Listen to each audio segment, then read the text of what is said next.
I think I'm going to try and talk loud, not use the microphone. Good evening, everybody. Thank you very much for coming. I know I've said this before at other presentations. Everyone else has somewhere they'd rather be right now, like in your pajamas or in bed or just home. So I want to thank you for your time for coming. We should be here about an hour. I'm Kristen Thor. I'm the PTA president for the middle school, and I just sort of am the person that throws all those emails to the principals and say, please get this information out to everyone. This is also run by what's called One Island, One Team Coalition, which is part of what it's kind of hard to explain. I'm going to have Mary Cook explain it because she goes to more meetings than I do for it. Just sort of the connection between the school with it. But Mary's been part of the coalition for how many years? Since it started, and they could use some support if they meet the third Thursday of each month here in the high school if anyone wanted to join in. And they're always looking for volunteers to do the simple things like sit at a table and pass out information at the Taste of Grand Island, and just small things like that for an hour block of time on a nice sunny day, and you might be there already. You can just get on their email list even by contacting them and find out maybe a way that you can help. But they were part of tonight's presentation, and then we have Sally Yagrick from ECPASA, which is the Erie County Council for the Prevention of Substance and Alcohol Abuse. She's our presenter for tonight, and I'm going to let Mary speak about the coalition for a moment.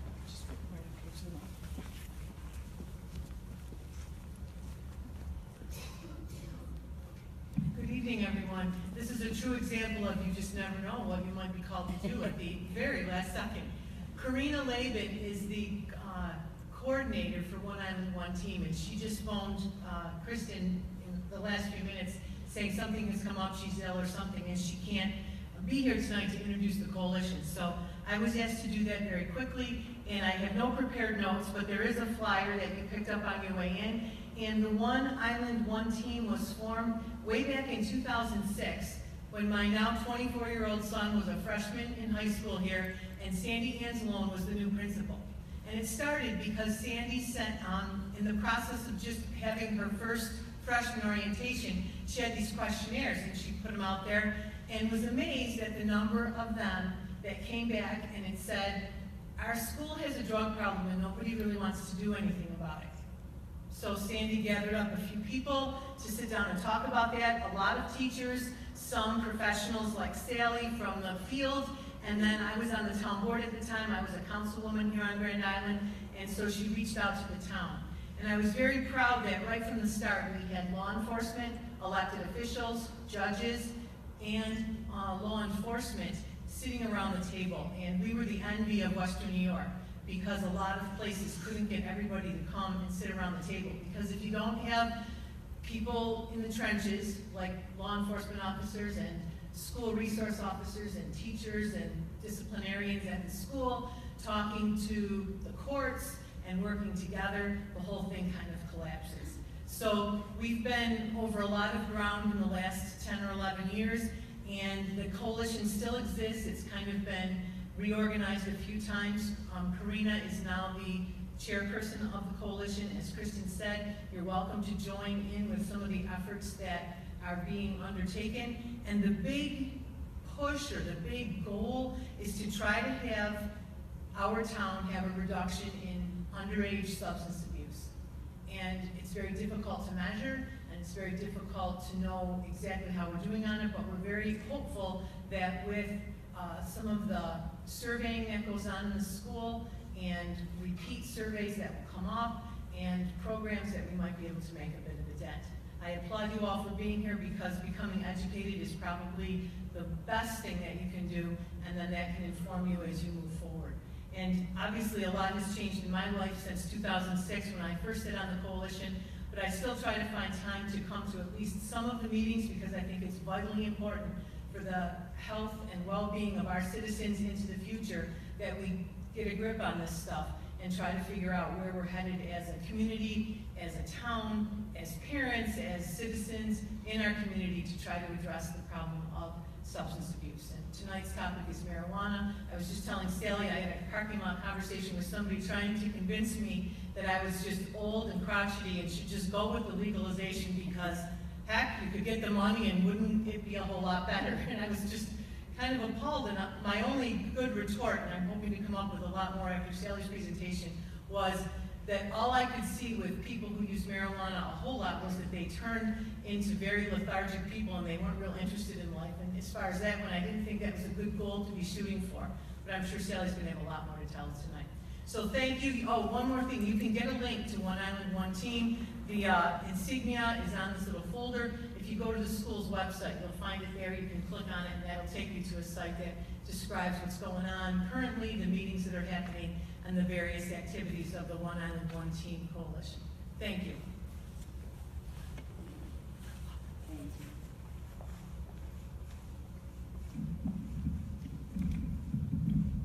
Good evening. Thank you for coming this evening. I always like coming up to the island. As Mary said, I've been coming up here for 10 years now. And most times, unless on a snowy day, it's not one of my favorite places to come, but most times I absolutely love coming here. It gives me a feeling of being somewhere separate, somewhere away from the rest of the chaos that I am in every day, because you're actually an island. To me, it's fascinating. You're probably used to it. What I'm here to talk about tonight is not just about marijuana, but about the adolescent brain. I will start by saying I had 4 adolescents at the same time. You do make it through. Adolescents are wonderful people, a little quirky, and sometimes you don't know who the person is that wakes up in the morning that you put to bed at night.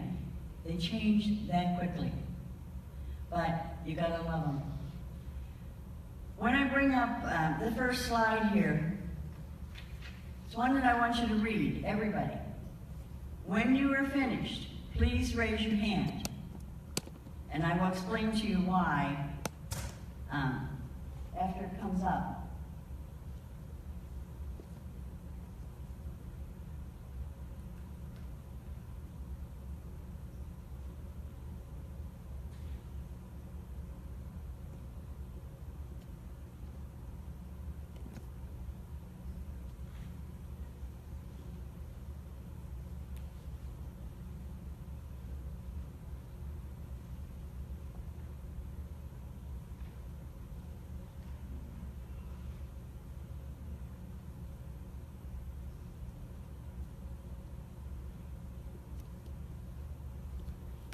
Everybody get it?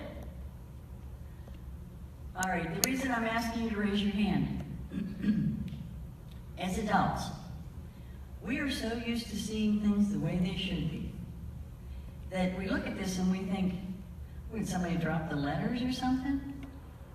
Young people accept things as they're coming. This is the difference in our brains, to begin with, when we're looking at something like this. Every time I do this, it's a young person's hand that goes up first. They get it, they can read it, they don't think about, why is that all goofed up like that? They accept it. We think from different parts of the brain. Does this room look familiar to anyone? I probably have seen this room at my house 100 times. And it would upset me. And I would say, when are you going to clean your room? It's a mess. You're going to get rodents in there. The thing of it was, it didn't upset them at all. That kind of chaos is acceptable. Where as adults, we like things to be a little bit more in their place so we can find them. If you look at all of the things that are up there, all of the different media, and yet this young person is bored. As an adult, you say, well, what more could you want? But as a young person, they need more stimulation.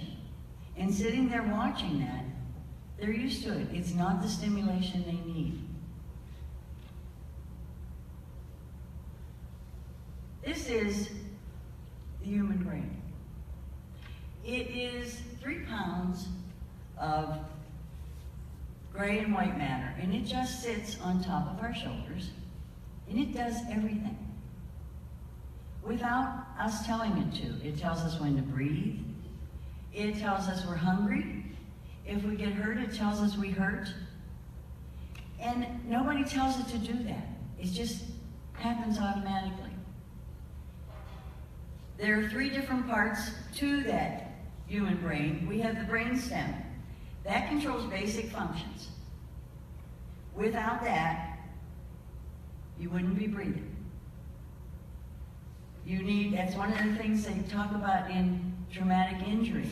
And people die when they break their necks. This is why. We have the cerebral cortex, or right here. This really is the boss, or the director of the whole thing. It shoots the messages different ways. And it tells you how to think. It deals with the complex part of thinking, how to reason, how to look like, is there going to be a consequence to my action? Then we have the limbic system, which is where most of your emotions lie. Now, when we're talking about an adolescent brain, it's different than the regular adult human brain.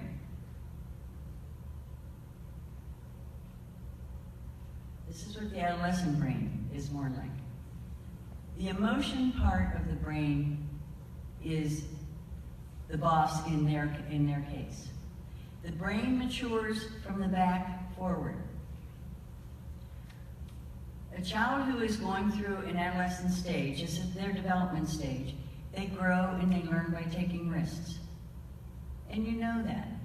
If you would say to them, no, don't do that, and they do it anyway, that was a risk they had to take, and you might say to them, why? Why'd you do that? I told you not to do it. And they'll look and say, I don't know. Well, let me tell you, and I'm not making an excuse for any one of you sitting out there. If you do something wrong, there are consequences. But the part of that adolescent brain that tells consequences is here. It's not matured yet. I like to refer to it as a 6-cylinder car that's running on 4 cylinders. It runs, it chugs along, but every once in a while it misses because it's not running properly. Well, it's the same way with the adolescent brain. It's not done. As much as, 3 of my 4 as adolescents were taller than me. And you look at them and you think, well, you should be able to take care of yourself now, you're an adult, but not inside. Because they don't really look to the consequences as much as they need to take risks and do things they shouldn't, and they need to get in trouble when they do things they shouldn't, but they need adults to guide them. And, I can ask many of the young people here tonight how well they like being told what to do. People don't like anyone telling them what to do, but especially young people, because they know what they want. As adults, you know what's not good for them. So it's that constant battle of what do I want and what's good for me. That's why I say we, as adolescents and adults living in the same place, it's difficult. But remember that you also were an adolescent at one point. It's not a real comfortable place to be all the time because you think to yourself, well, geez, why did I do that? I knew I wasn't supposed to do it. Why did I? Because the brain's not finished and you don't think. So practice. Doesn't mean you can't do it. You have to practice it. Okay?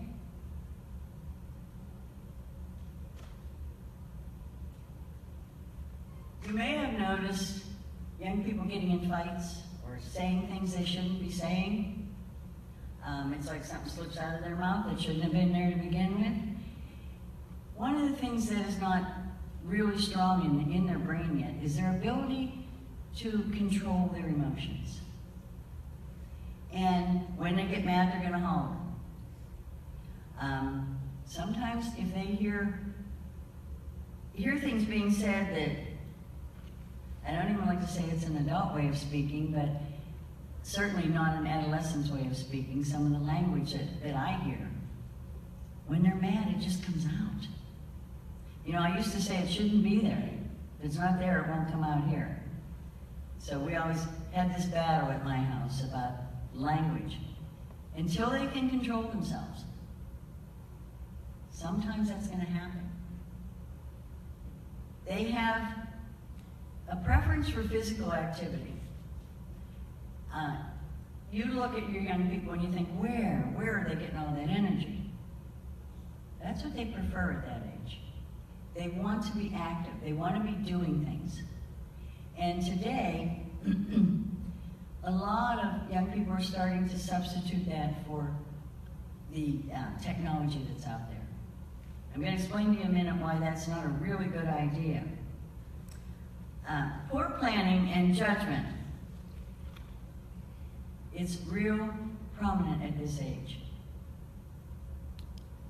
The other thing that they're doing is they're beginning to think, part of their risk-taking is they see that there is alcohol and other drugs out there, and they're curious about it. This is where an adult needs monitoring, guidance, because young people don't understand the major effect that any substance use at this point can have on them, and I'm going to explain it to you in a minute. But when we look at the parts of the brain that develop first, I told you the one which control the physical coordination, emotion, and the motivation are going to be there first. The parts that are going to tell you the danger of the risks are not there yet.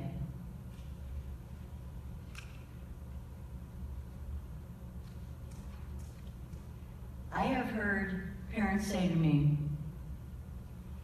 you know, do you think my kid even got a brain? Sometimes I look at them and it looks like empty space.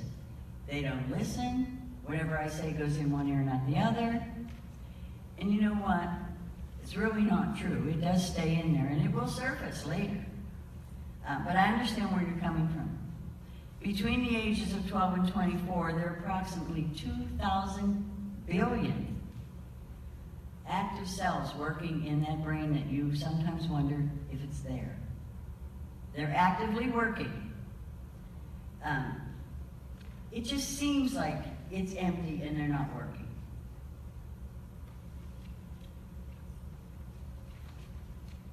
I'm sure that you've already experienced this in your own home, where you look at your child and you think, wow, is that really my child? Who's this person that's grown up so fast? Who's this person that I don't understand like I used to? You know, we used to read books and go to sleep and then wake up in the morning and I knew that person. This is a new person living in my home. And this is exciting. If you look at it the right way, it's very exciting because your child is growing into adulthood and they're learning to make their own choices. And as I said before, they learn by making mistakes, but they're learning to pick their own friends. And it's interesting as a parent to see what kind of friends they're picking. That's really important. You know, the old saying, birds of a feather flock together, that's true. So if you look at the friends that your child has, you're sort of looking at your child because they do flock together. Learn to pick good friends, guys. They're so important. Some of the things that we see changing during this period, if you look, the variation between those still focused on logic and those that are able to combine logic and abstract thinking. Some people mature at different levels. And you see that a lot right now. Girls mature faster than boys. I see you looking at each other. Yes, you do. Actually, the whole brain process is not done until the mid-20s. And they're saying now for male it's 29. So the whole process of maturation is done in the brain. It does get better every year, though. And I can attest to that. But there are differences, and you'll see them every day. You'll notice a different behavior or a different ability to reason. Someday, they might even come after dinner and pick up their homework and say, I'm going to go up and do my homework. And you say, is that my child? I don't have to tell them to do their homework. They're doing it on their own. That's part of it. We have two sessions in the brain. We have the gray matter and we have the white matter. Now, they both do something different. The entire central core of the brain is known as white matter. What this does, mainly, is it helps in the communication of things.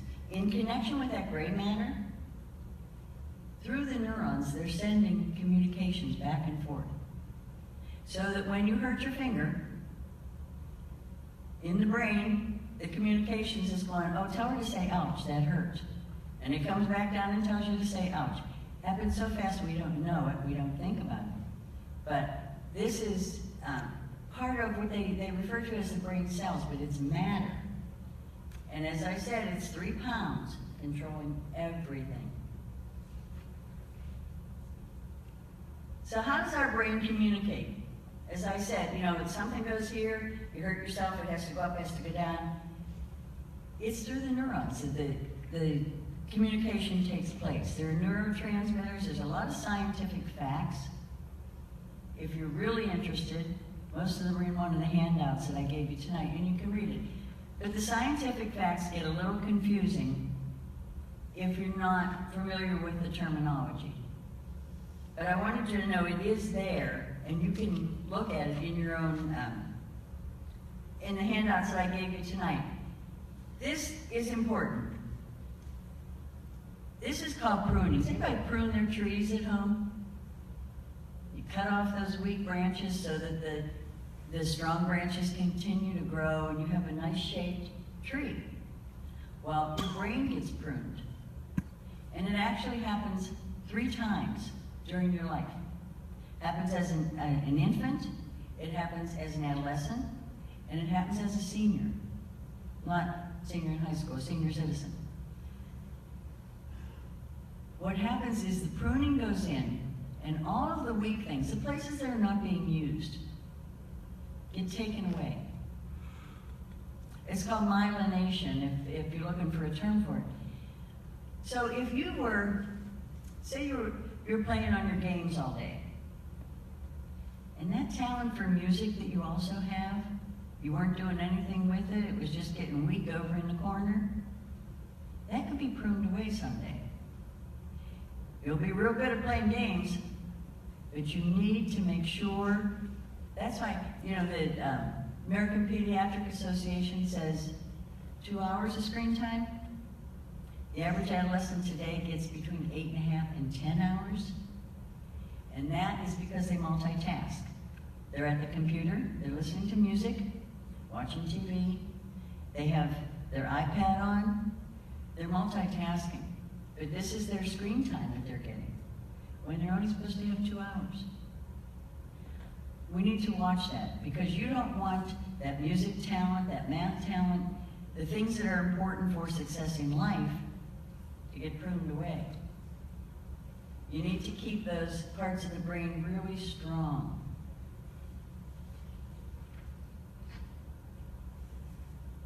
What happens when that brain gets pruned?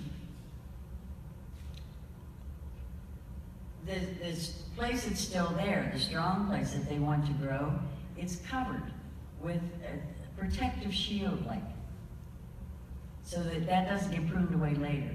That's why the 3 times that the pruning takes place, you're in the middle of it, adolescents. Right now is when you need to be careful. You can choose how to rewire your brain.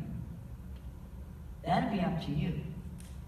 You can have the guidance of your parents, and I'm sure they're going to help you. But remember, you have the ability to do that. I'll tell you how I describe these cells in the brain. If you look at an M&M that doesn't have the hard shell on it yet, It's just a piece of chocolate, right? Well, this represents the chemicals in your brain. When you add another chemical, whether it be alcohol, tobacco, another drug, before that shell is put on the brain, those chemicals can get into that chocolate piece. Not every time, it's not going to happen every single time, but you can alter the paths that are supposed to be taking part in your brain, and it can be a lifelong problem for you. So wait until that shell's on, and no more chocolate in the hands and no mess in the brain.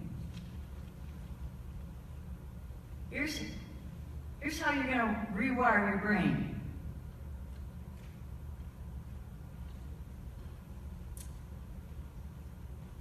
If you get home from school, or you go home tonight, what would you normally do? One of the adolescents. What are you going to do when you go home tonight? You're going to go to bed? You're going to take a bath? You're going to watch TV? Or are you going to read a book? Maybe do some homework. Here's where you are in charge. You have the ability to wire your brain in a good direction. Someday you want to be rich and successful, right? Not many people who are expert at playing games get to be rich and successful. It's the math person, it's the music person, the science person. They're the ones who are going to make it. You still have time to play games, but make sure that the biggest part of your time is spent in good parts of your brain that are getting stronger, that you're building for the future.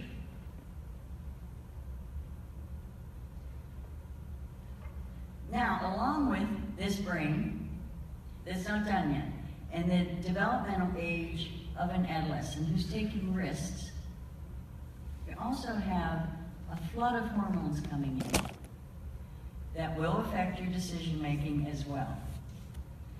You turn your eyes in a different direction. Maybe baseball is not as important anymore as that girl down the street. All of a sudden, I don't hate girls anymore. Then you're really confused because you know you're not allowed to take the risks that you want to take. And you're wondering why the heck you like girls now when your whole life you've hated them. And now they're nice looking. And the same for the girls and with the boys. This is your hormones kicking in. Sometimes you'll get frustrated and you'll cry for no reason at all. Let me tell you that is normal. Please don't think there's anything wrong when something like that happens, because it's really a normal occurrence. It's the mix-up of all these things going on in your body that you can't control. If you think it's hard for you, you have to also feel bad for your parents, because they're watching it. And it's hard to watch. Believe me, it's hard to watch. You want your children to be very happy. You want them to enjoy life, and all of a sudden they're confused. They don't know which way they're going. They don't want to listen. It's a tough time for both of you. So don't get mad at each other. Turn to each other for help. That's the best way that you can handle a situation like that.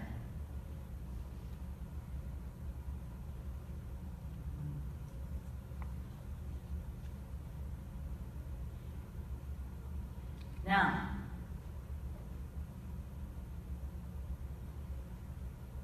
the research shows us that alcohol and other drugs of abuse during the teen years really do rob your children. I told you what happens with the chocolate M&M. Research shows us, and we absolutely know for sure, during adolescence, for every year you can delay the onset of any substance use, you give your child a 14% better chance of never having a problem. So if you can put it on, if you can keep them away from alcohol or other drugs, you're giving them a much better future. And by doing that, I mean, there's a lot of tools out there to help you. One of the things that the coalition has been pushing the last 2 years is the Safe Home program. Because through that program, you get a newsletter that keeps you up to date on everything that's going on, anything that you need to know. And it keeps up to date because it's parents like you that feed into it. Give us the topics to write the articles on. So it's important that you get involved with things like that. Coming here tonight, that's one of the things you can do. Keep yourself educated, so you know how to guide your child. You know, it's a really different social world today than it was when you sat here as a student. The biggest influence today on your young people is the media. And think to yourself, if you like the music they listen to, if you like the programs they watch, that's fine. But if you don't like it, as a parent, you need to speak loudly and speak often. Because every day that they're changing, they're hearing things different and understanding what you said differently. The use of alcohol and other drugs may also disrupt the developmental stage of a child. You know, the brain is one thing. When someone becomes addicted to a drug or alcohol, they stop maturing. That emotion just stops. So you can have a 30-year-old who is about as mature as an 18-year-old because they started doing drugs early in life. And it truly affects that. You know, the reward center of the brain, remember I said that part that where people are making decisions, young people make the decisions based on emotions, and that's in the reward center. If you are using any kind of a substance, that reward center is going to be affected by that. And what happens then is, in order for you to feel the same pleasure you did before you started using, you have to use more. That's what's happening as the drugs take hold of your brain. They're taking away a lot of your natural pleasures. And you have to use more drugs to feel those pleasures again. So when somebody tells you, you know, don't use this, listen to them. When we look at, I told you there's 2,000 billion cells that are in the brain. If I were to go home tonight and have a glass of wine, it would really relax me. I'd be ready to go to bed. A young person, when they start drinking, alcohol supercharges them. It's different, reacts different in their bodies. This is why people get in trouble because the police come, because there's usually loud noise. Because people are supercharged on the alcohol or the other drugs. Trying to understand the difference. They know that if a young person is drinking heavily, say on a Saturday night, Monday morning when they go to school, they have a 10% reduction in their ability to learn. What happens is calcium floods the area of the brain where you learn. So it's, you know, if somebody's gonna be drinking on Saturday night, just be sure on Monday that they're quite ready to go to school. I often thought we should do a survey to see the marks of the first period versus, you know, after lunch maybe. Because by then that calcium is gone and they're better able to learn.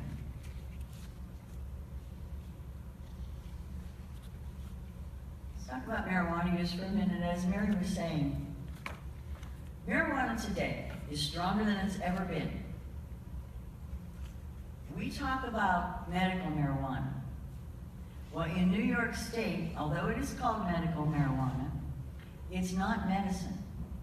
Any medicine that we have, first of all, you get it from a doctor. Secondly, your insurance usually pays for it.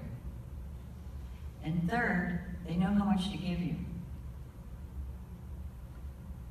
What we're looking at today is a product that even those that are dispensing it will say we're going slow and we're going low because nobody knows the dosage. But when we're all talking about medical marijuana, what younger people are hearing is, if it's medicine, how can it hurt you?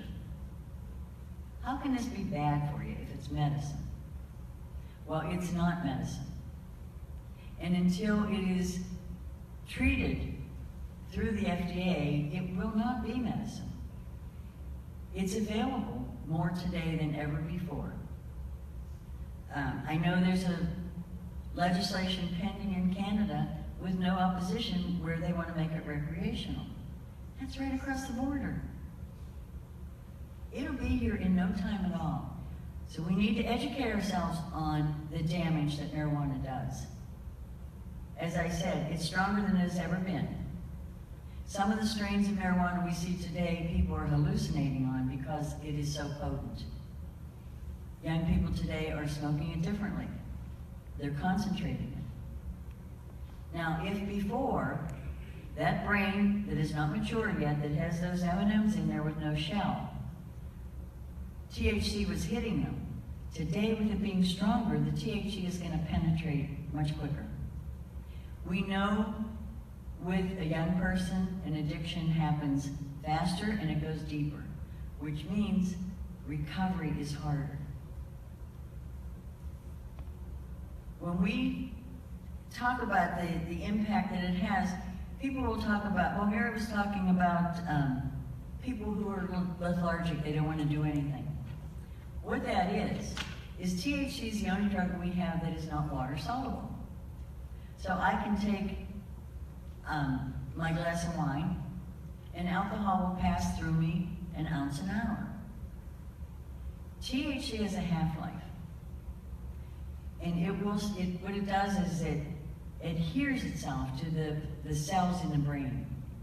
So when you hear of somebody being lethargic, or you hear amotivational syndrome, that's what's causing it. It's a blockage in your brain that won't allow you to have that emotion, to get up and move, go do something. That's when that ad, that mother's hollering upstairs, get a job. And there's a 30-year-old up sitting there that just doesn't want to work. It's amotivational. It is so damaging to a young brain that we know 8 points are lost in their IQ if they start smoking marijuana as an adolescent. 8 points. And that's all we've been able to research to this point. It's hard to research marijuana because it's an illegal drug, so you can't say who would like to come and be part of my research, because you're giving them something illegal. But when they are able to research it, that's what they found out. They also found out that adolescents who start smoking marijuana are very dissatisfied with life. Many of them drop out of school, many never go on to college. They never realize their full potential. And it's all because of that brain that is maturing, getting used to the THC coming in. It doesn't have a chance to mature naturally. So it's going to develop this problem. If you know anything at all about use disorders or addictions, you know that, for instance, someone who has an alcohol problem, when they get up in the morning, they can't function well without having a drink. They don't have a drink to feel great. They have a drink to feel normal. That's because the whole circuitry in your brain has been changed. It's been altered by the chemicals that you put in there. And the same thing happens with marijuana. It alters those chemicals.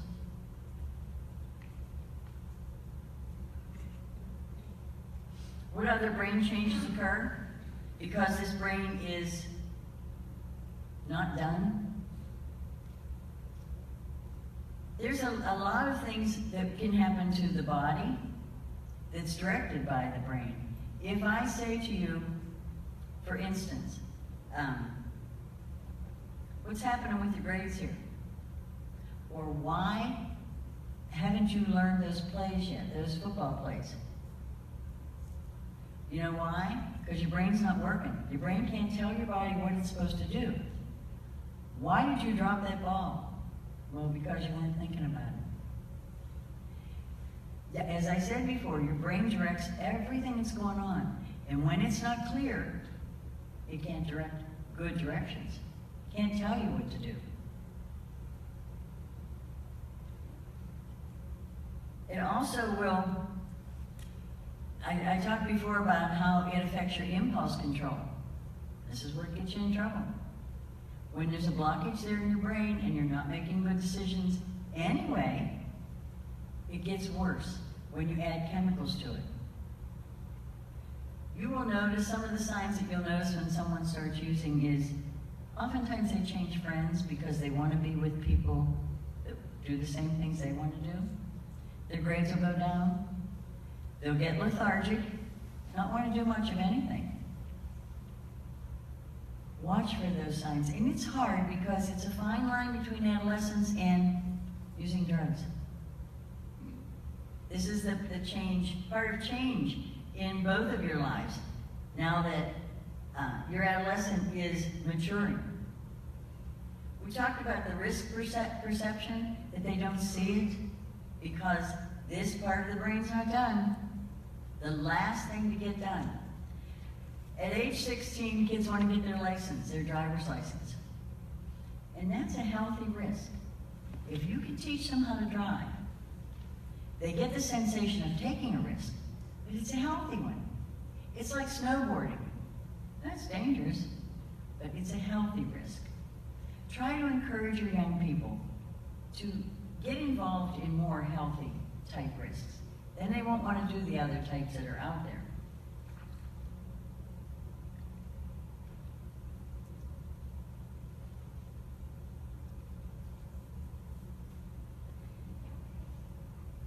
Combining all of the things that's going on in an adolescent right now, the hormones, the desire to take risks, the social world that's out there telling them, come on, try this, try this. It's so many complex things for them to deal with. And what we have always have asked parents is to know, you know your kids better than anybody. Just because they're getting older, they're getting more grown up, you still need to be their parent, not their best friend. You'll look at them and say, hey, they can take care of themselves now. They can't. They have lots of friends. They don't have many parents. And that's what they need at this point in their life. To help them to understand what the risk-taking is all about. You can tell them stories of things that have happened. One thing we never talk about is things that maybe we did and shouldn't have. Stick with the things that are healthy risks. How much fun it was. It was fun to go skateboarding. It was scary as all get out, but we had a good time anyway. Talk to them about those kind of risks and how you grow by taking those risks. Any kind of risk that you can convince a young person to take, they're going to try it because they're sensation seekers. And they're supposed to be. That's not a bad thing to be. They need to learn every day. They need to learn a different sensation. Something they haven't felt before, something they've never done before. That's how you keep them healthy. And it could be something really dumb and really simple to you, but hey, when was the last time you put on a pair of roller skates and went down the hill? Put your helmet on too, but that's a sensation. How about your bicycle? Get it out of the garage and ride it again instead of playing your games. Because you might learn how to do something new on it.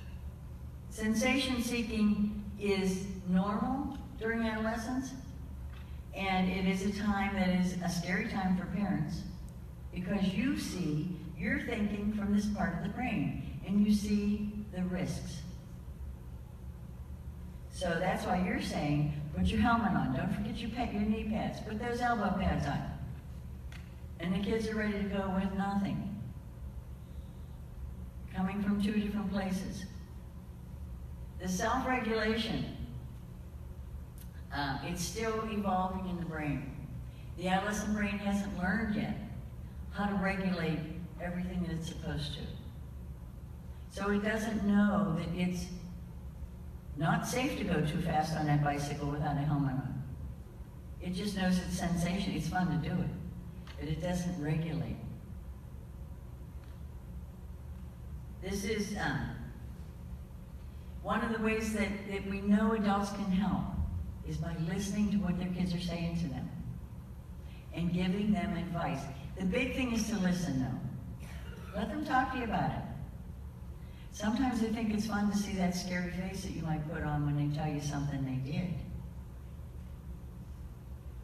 But try not to scare your parents too bad, because you need them around for a while yet. Another thing that is super important to an adolescent at this point is their peers. They need the approval of their peers more than they need your approval at this point in their life. And they'll outgrow that. As they mature, your approval is going to be much more important to them. But right now, it's their own peers that they want to do the same things with. We know that adolescents will not take as many risks when they're alone as they do when they're with their friends. That's part of the DARE thing. The social influences that we talk about our kids having. Our teens, as I said before, they're constantly bombarded with messages. You never see a message for alcohol where somebody is sick, they're hungover, they feel rotten. All the messages show people having fun. This is what the media does. This is how they sell their product. So sometimes when you're watching TV and you see an ad come on or a sporting event, say something about that. You know? Unless we point it out, the U.S. is one of the few countries in the world that don't have media literacy as part of their curriculum. Our kids really never learned how to read media like they should. There's a number of programs out there that you can learn to help them read it, but right now all they're seeing is what media wants them to see. So watch TV with them, listen to the music with them, and make your own comments. You know, your opinion's important. Share that with them. As I said before, the healthy risk-taking is so important to them at this age because they have to take risks. If they're not going to be the healthy ones, they're going to take the ones that are not healthy. Try to get them involved in things. You know, it's even a healthy risk is asking someone for a date. It's a scary thing to do. But when it happens and it's successful, there's a lot of pleasure in that healthy risk that you took. You know, the satisfaction you feel that, yeah, somebody liked me enough to go out with me.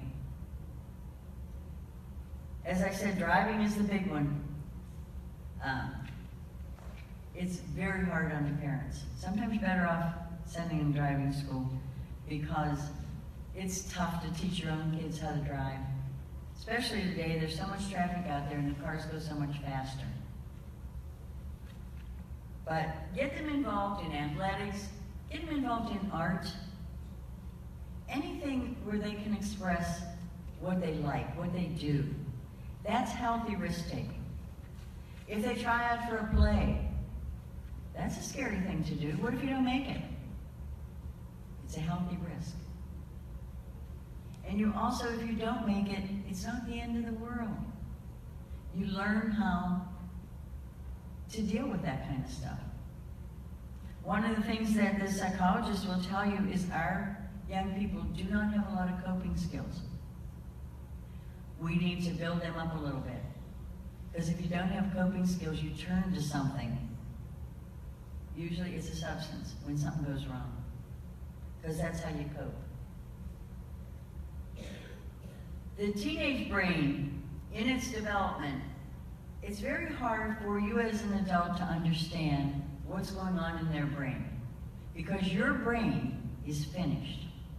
Most of them are anyway. When you make a decision, it is based on your life experience. It is based on your logic. When they make their decision, on emotion. So it's hard to understand how that's happening, but I'm hoping that at least having that knowledge and knowing that, the next time something comes up at home and you say, why did you do that? You might understand a little bit better why they did it. Because it does take that time for that brain to finish.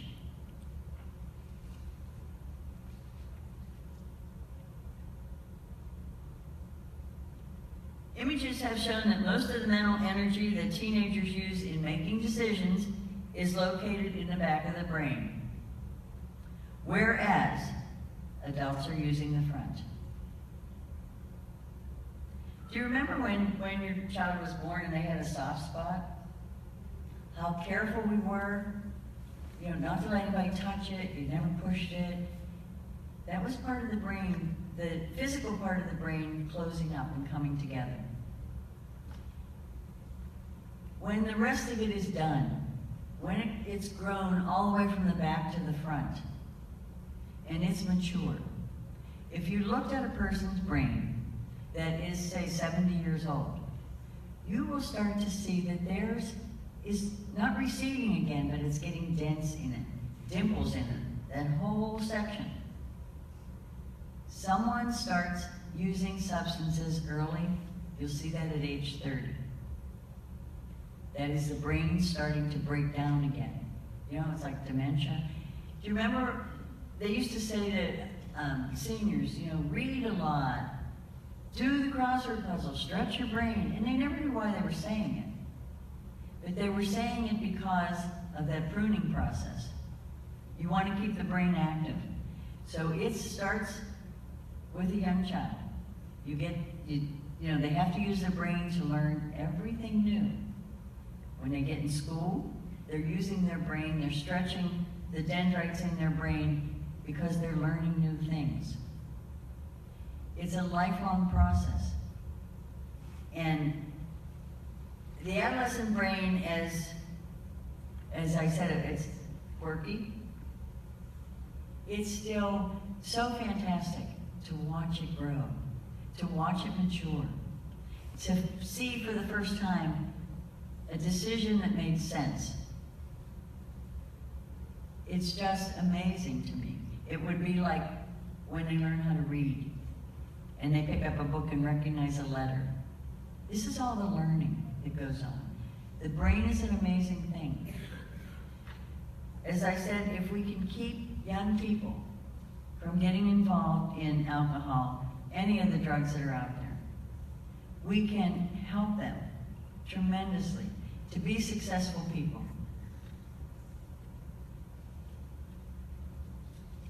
This is pretty much what I've already talked about, the part of the brain that seeks pleasure and reward. This is fairly well developed early on, and this is why they like to take chances. It feels good. Remember,